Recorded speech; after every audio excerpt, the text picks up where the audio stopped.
আজিকালি সৰহ সংখ্যক ল'ৰা ছোৱালীয়ে বিয়াৰ পূৰ্বেই ল'ৰাই নিজৰ ঘৰখনৰ ইতিবৃত্ত ছোৱালীজনীক শুনায় আৰু ছোৱালীজনীয়ে নিজৰ ঘৰখনৰ ইতিবৃত্ত ল'ৰাটোক শুনায়। ফলত কি হয়, আমাৰ ছোৱালীবোৰতো অলপ টেঙৰো, কাৰণ আমিয়ে নকওঁ যেতিয়া আমাৰ ছোৱালী জাতিটোৱে কি ক'ব, নিজক কিছু বচাই নিজৰ ঘৰখনক কিছু বচাই চলে।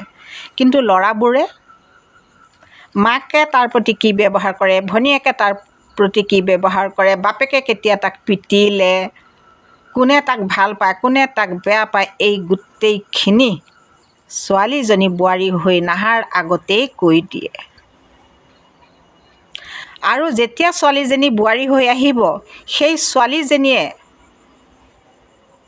ৰাম নপজোতেই ৰামায়ণ লিখাৰ দৰে, ৰামায়ণৰ কথা জনাৰ দৰে ছোৱালীজনীয়ে সেই কথাবোৰেৰে ঘৰখনৰ মানুহক, যদি ছোৱালীজনী বেয়া হয়, থকা সৰকা কৰে। গতিকে ল'ৰাই হওক বা ছোৱালীয়ে হওক, সাৱধান। নিজক উদঙাই দি আনক বেয়া বুলি কৈ ভালৰি বোলাবলৈ নেযাব।